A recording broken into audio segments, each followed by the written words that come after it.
베드로전서 4장 1절에서 3절입니다.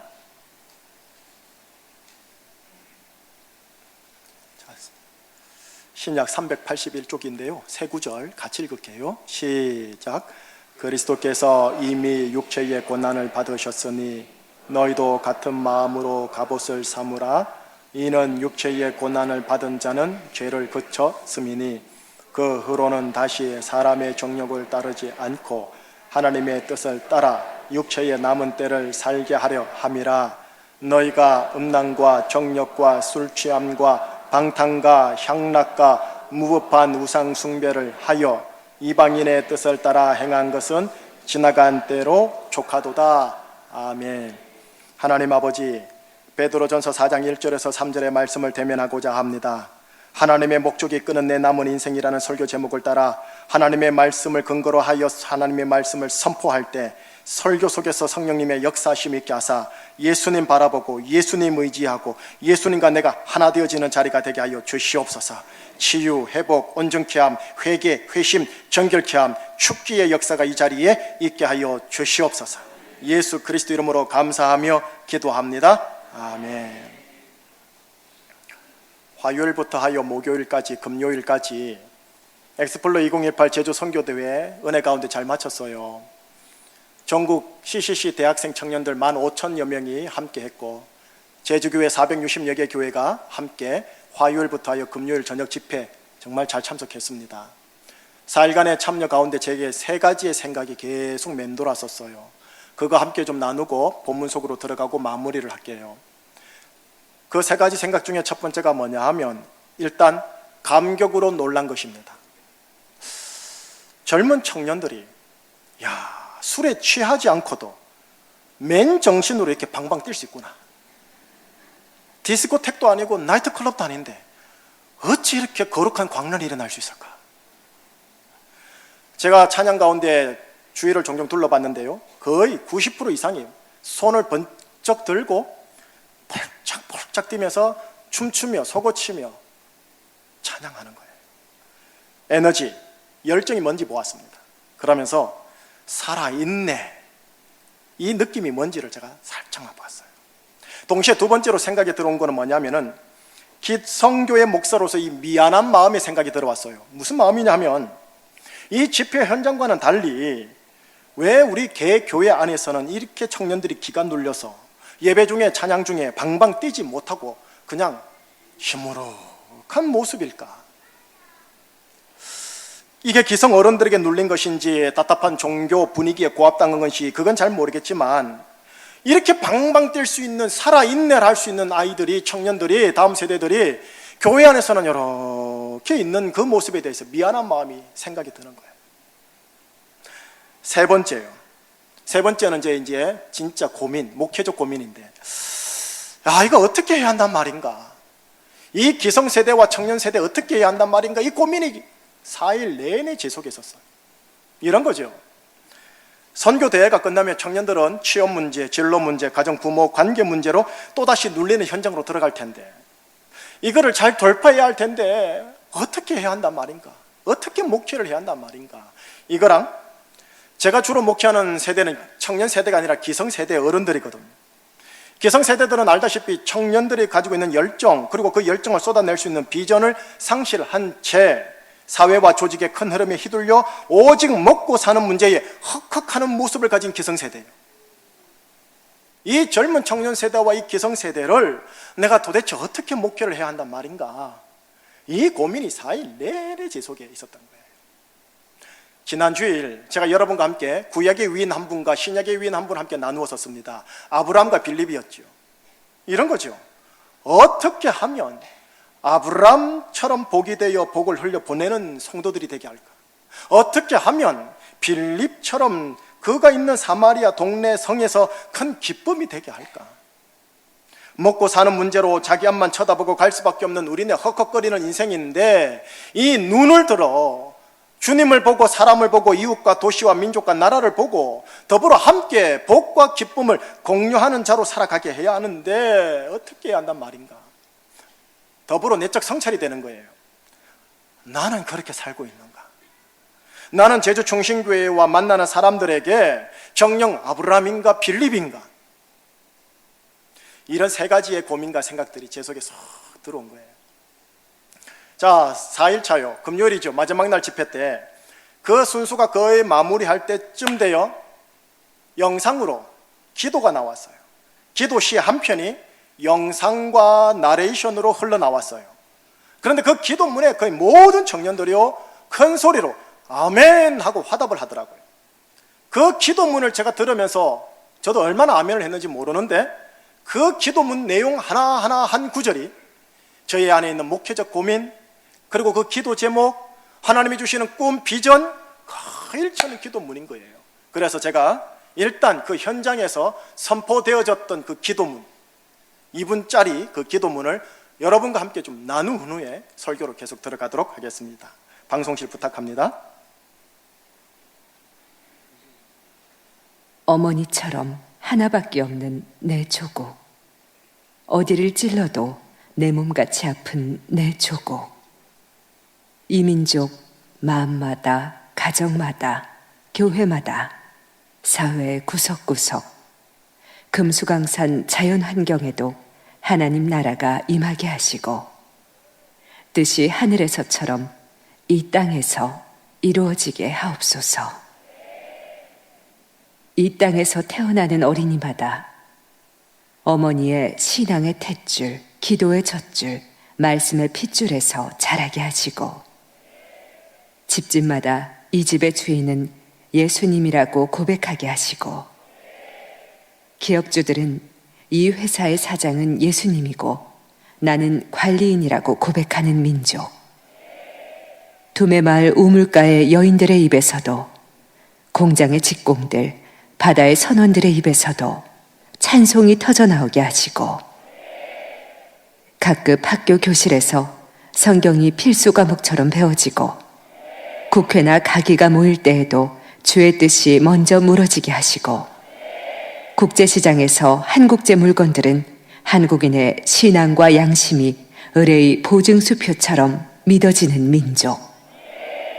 여호와를 자기 하나님으로 삼고 예수 그리스도를 주로 삼으며 신구약 성경을 신앙과 행위의 표준으로 삼는 민족.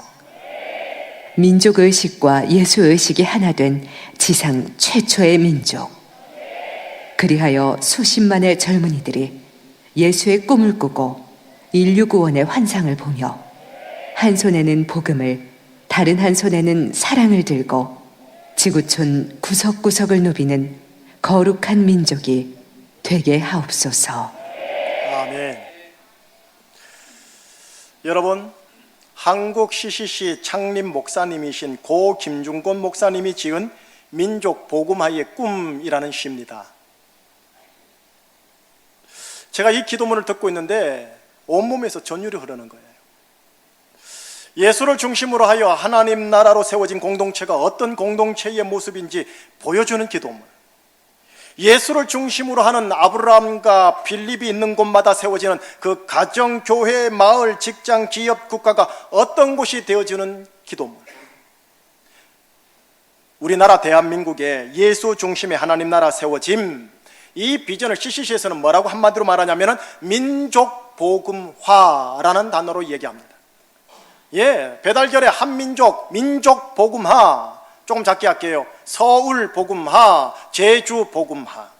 조금 더 작게 하면 우리 가정 복음화, 우리 교회 복음화, 내 심령 복음화. 여러분, 가장 근본은 신자들의 계속적인 자기 복음화입니다. 무슨 말이냐?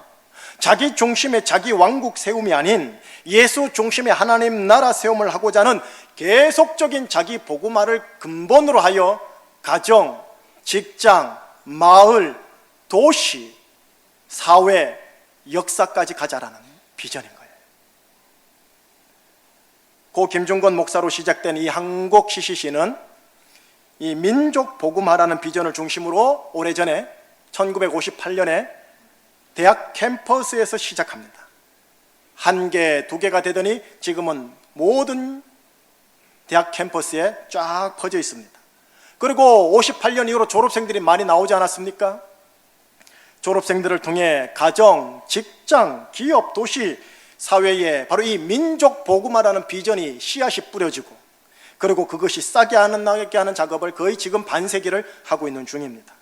그러면서 가장 거시적인 목표인 대한민국 남한만이 아닌 북한에도 언젠가는 통일이 되어 우리 기독교인들과 비기독교인들이 들어갈 텐데, 바로 그때를 기독교인 우리들이 준비하자. 그게 반세기입니다. 통일을 꿈꾸는데요, 돈의 관점, 경제적 관점의 통일을 생각지 않습니다. 위정자들은 이걸 생각할 수밖에 없겠지만 기독인은 아니라는 거죠. 무슨 통일이냐? 돈의 통일이 아닌 복음화된 통일, 복음 통일을 꿈꾼다라는 겁니다. 방금 전 들었던 민족 복음화의 꿈이라는 비전을 가지고 우리가 통일을 준비하자. 목사님, 돈은요, 아브라함과 빌립은 어디를 가더라도 그는 복이 될 것이고 기쁨을 생산하고 유통하는 자가 될 테니 경제도 그의 결과물로 나타날 거라는 겁니다. 여러분, The Purpose Driven Life라는 책 한 권이 있어요. 우리나라 말로 번역하기를 목적이 이끄는 인생이라는 책입니다.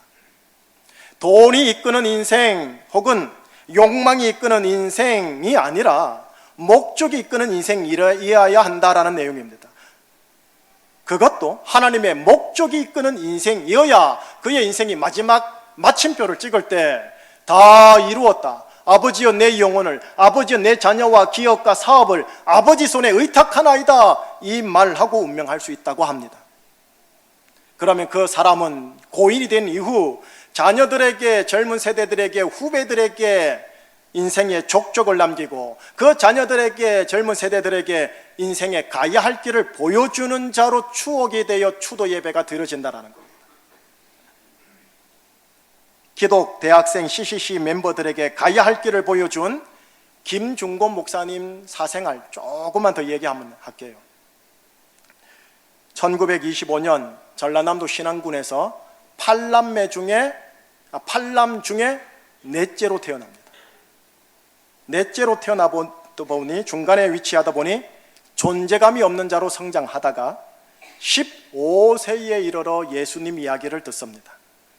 그런데 그때 이 예수님의 십자가 이야기가 자신을 향한 십자가 이야기인 것을 알고 듣고 울었고 예수님을 영접하게 됩니다. 여러분, 예수님 십자가 이야기 듣는다고 누가 다 웁니까? 이 사람에게 나를 향한 예수님의 십자가의 은혜가 들어온 거예요. 그때 하나님이 택정하신 거죠. 26살 목사 안수 받기 1년 전 1950년 6.25 동란이 터집니다. 6.25 전쟁 터진 직후 10월에 아버지, 자기, 그리고 결혼하신 아내 함께 공산 폭도들에게 끌려가서 죽임을 당합니다. 아버지가 처참하게 죽는 것을 두 눈으로 목도합니다. 아내가 처참하게 죽는 것을 두 눈으로 목도합니다. 자기도 거의 돌에 맞아 죽고 죽창에 맞아 찔렸지만 시체 더미에 깔려 있다가 겨우 간신히 회복됩니다. 이로써 이분은 반기독교적 공산 이데올로기에 대해서는 학을 뗍니다. 이때부터 반기독교적 공산 이데올로기에 대해서 대립각을 세웠고, 동시에 신앙적으로는 나의 하나님 어찌하여 나를 버리셨나이까? 어찌하여 우리 가정과 우리 아버지를 버리고 이 조국 대한민국을 버리셨나이까? 신정론적 질문으로 깊이 파고 들어갑니다.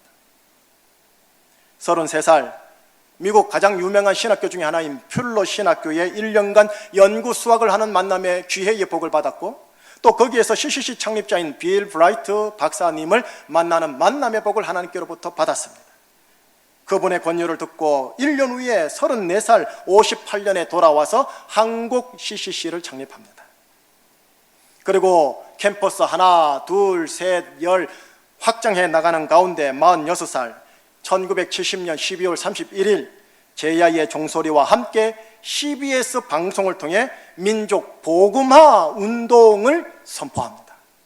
그때부터 21세기 지금까지 CCC 학생들이 선포하는 표어가 있습니다. 민족의 가슴마다 피 묻은 그리스도를 심어 이 땅에 그리스도의 계절이 오게 하자. 아마 참여하신 분들은 들어보셨을 거예요.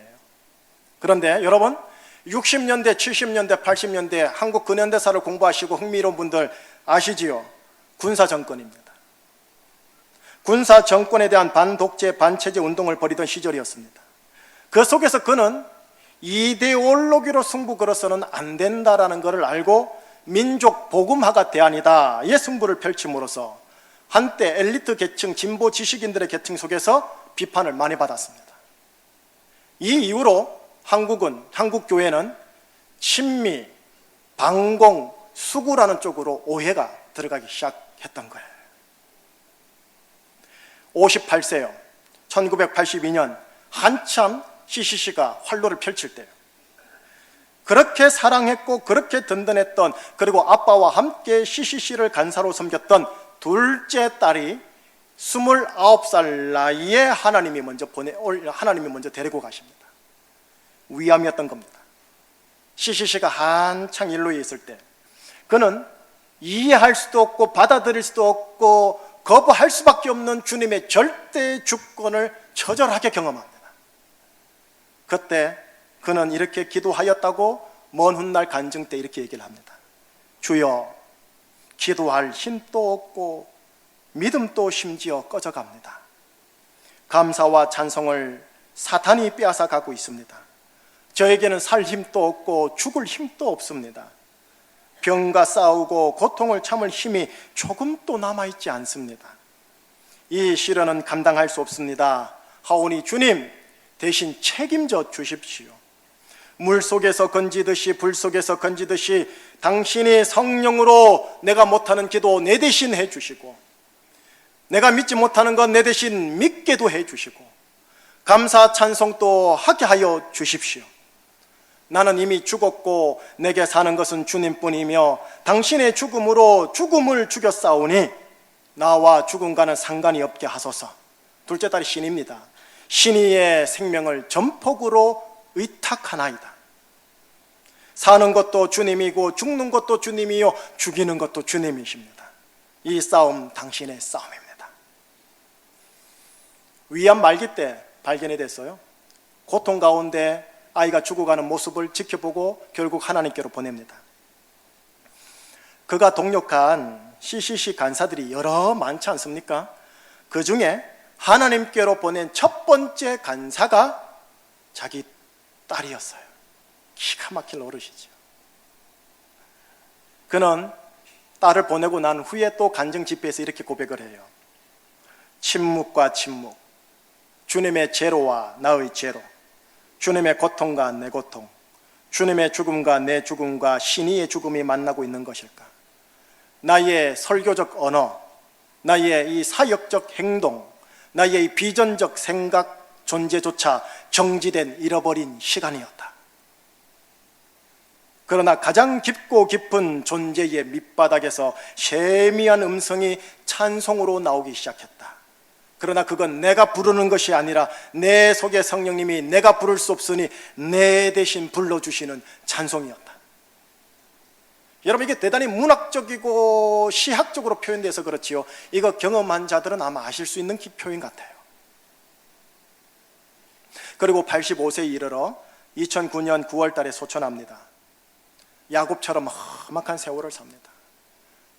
그리고 난 이후 그의 사위가 CCC의 대표가 되어 이어가고 있으니 그분이 바로 첫날 집회, 마지막 날 집회에 설교하신 박성민 목사님이세요. 그분이 돌아가시면서 바로 이 자신의 각막을 기증을 해요. 죽어서는 나에게 쓸 데가 없으니 성한 내 몸 필요한 사람 쓰게 하시라 하면서 기증을 하신 거예요. 이때가 언제냐? 그분의 나이 68세, 1993년 CCC 여름 수련회 때 1,500명의 대학생과 함께 각막 기증에 등록을 한 거예요. 그리고 이후 16년이 지나 이 고인의 뜻을 따라 고인의 각막을 기증을 합니다. 누가요? 그 가족들과 유족들과 사위 박성민 목사님이. 그리고 난 후 아버님의 가신 길을 따라 그들의 가족들 전체가 각막 기증에 동의를 하게 됩니다. 자, 여러분, 여기까지만 할게요. 내 자녀들에게 사는 것은 이런 거다 하고 인생에 가야 할 길을 보여주어야 하지 않겠습니까? 성경 용어로 바꾸면 아브라함과 빌립처럼 사는 인생이 되게 해야 하지 않겠습니까? 복이 되고 기쁨이 흘려보내는 그런 사람으로 말입니다. 우리 교회 사명선언적으로 표현하면 예수를 중심으로 하여 하나님 나라를 세우는 인생이게 해야 하지 않겠습니까? 한국 CCC 관점으로 이야기하면 민족 복음화가 이끌어가는 인생이게 해야 하지 않겠습니까? 제주 복음화, 직장과 공장 복음화, 친구들과 친척들 복음화, 내 가정과 내 자신의 복음화 말입니다. 여러분, 이런 자녀의 인생을 이끌어 뭐라느냐? 하나님의 목적이 이끄는 인생이라고 합니다. 자녀들이 하나님의 목적이 이끄는 인생이 되게 하기 위해 먼저 전제 조건이 있다면 부모 세대, 장년 세대, 기득권 세대가 먼저 이 길을 가야 합니다. 하나님의 목적이 이끄는 인생을 가고 후학들에게, 후배들에게, 다음 세대에 보여주셔야 합니다. 여기에 대한 하나님의 말씀이 오늘 본문입니다. 오늘 본문 2절을 한번 같이 보도록 할까요? 2절 함께요. 그 후로는 다시 사람의 정욕을 따르지 않고 하나님의 뜻을 따라 육체의 남은 때를 살게 하려 함이라. 여러분, 2절에는 두 가지의 인생이 기록되어 있어요.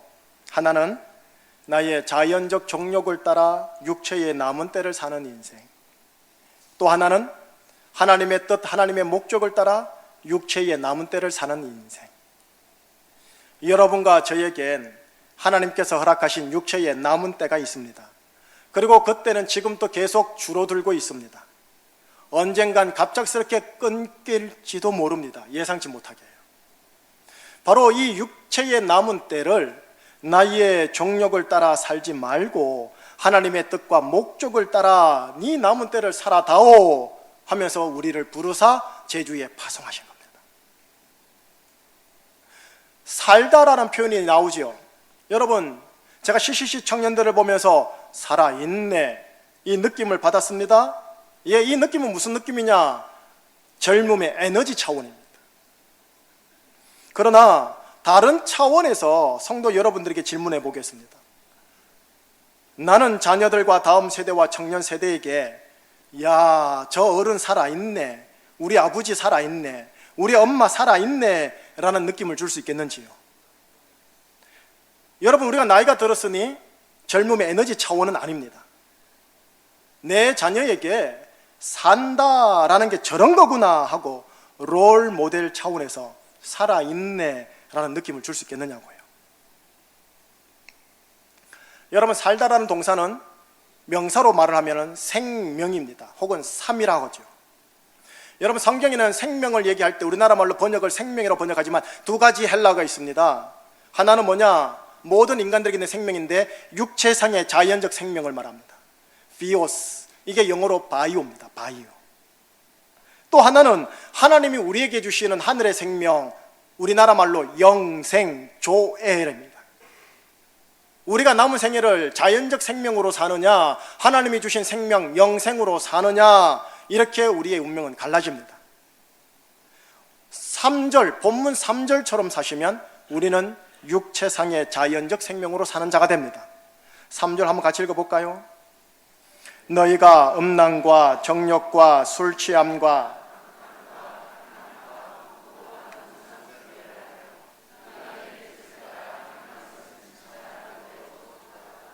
예, 여러분, 이 자리에 계신 분들 중에 거의 99% 이상이요, 음란과 정욕과 술 취함과 방탕과 향락과 우상 숭배하는 자 없죠? 예, 맞습니다. 근데 이건 뭘 말을 하느냐면 원죄예요. 자기 중심성에서 나오는 부정성이 이렇게 나와요. 자기 중심성에서 나오는 긍정성은 뭐냐? 자기를 향한 열정, 자기를 향한 욕망, 자기를 향한 모든 일체의 삶들, 서로 다른 모습 같지만 근원은 자기 중심성이라는 원죄입니다.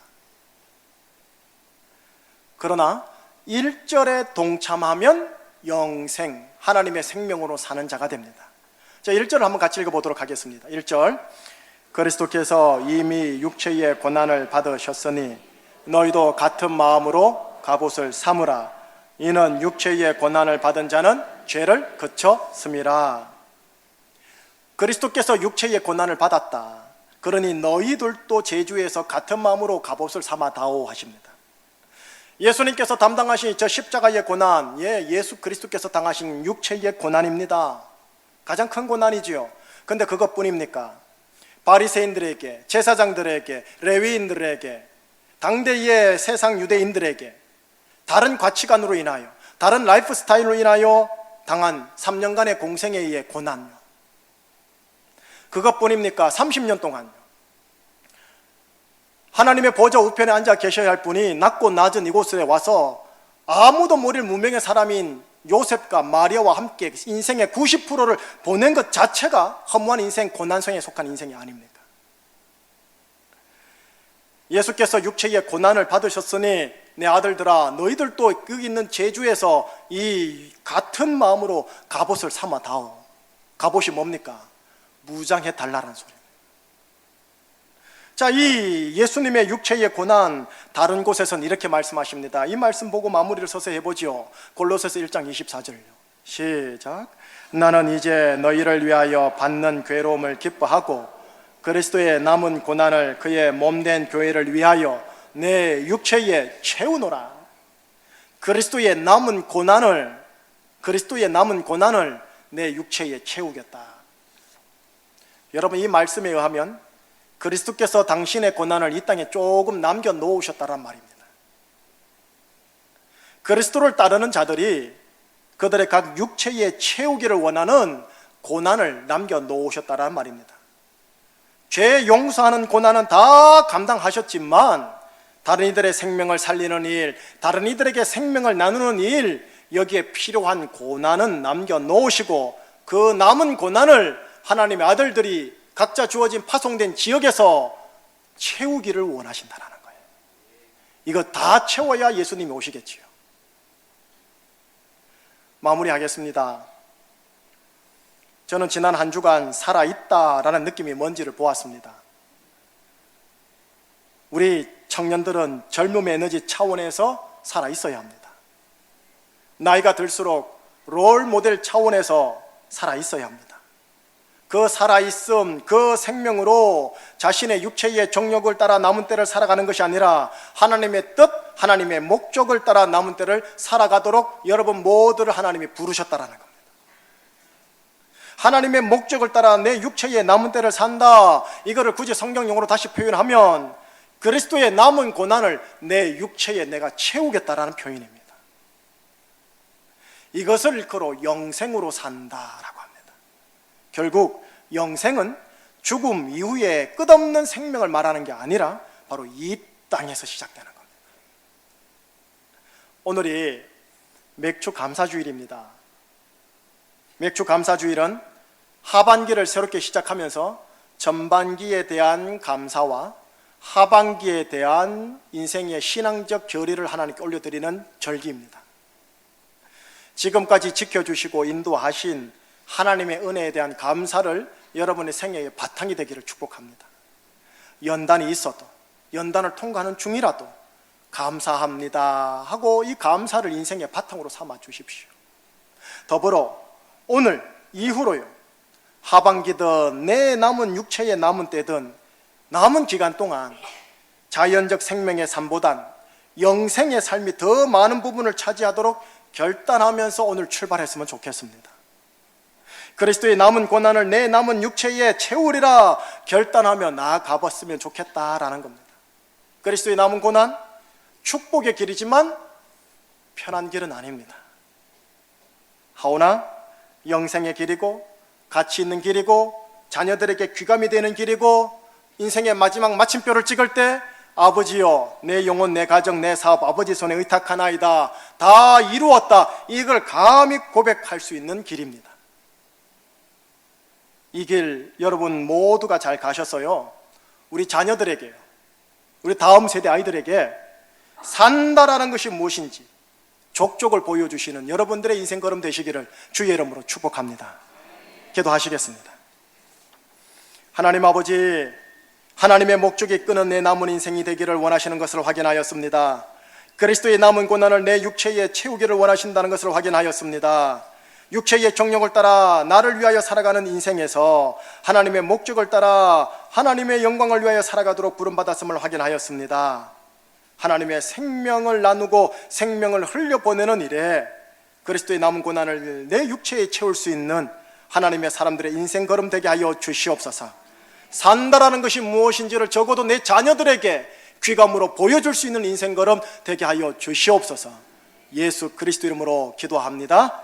아멘.